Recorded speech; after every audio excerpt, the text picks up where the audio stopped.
ناظرین، امام احمد بن حنبل رحم اللہ فرماتے ہیں کہ ایک دفعہ میں عراق کے کسی گاؤں میں رات ہو گئی۔ میں ایک مسجد میں گیا، لیکن چوکیدار نے مجھے وہاں سے نکال دیا۔ میں باہر فرش پر سو گیا۔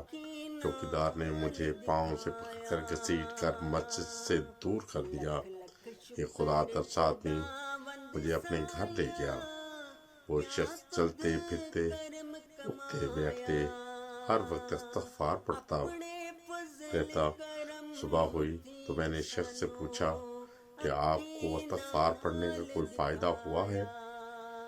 اس نے جواب دیا، جی ہاں، میری ہر دعا قبول ہوئی ہے، سوائے اس کے کہ میری ملاقات امام احمد بن حنبل سے ہو جائے۔ میں نے کہا، میں ہی احمد بن حنبل ہوں، اور تم دیکھو مجھے کیسے گھسیٹ کر تمہارے پاس لایا خدا۔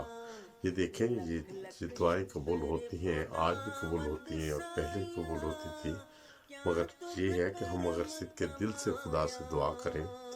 اور اگر یہ آپ کو پیغام اچھا لگے تو میرے اس ٹی وی چینل کو سبسکرائب کریں، میری ویڈیو کو شیئر کریں، لائک کریں، اور انشاءاللہ تعالی پھر ملیں گے کسی اگلی نئی ویڈیو کے ساتھ۔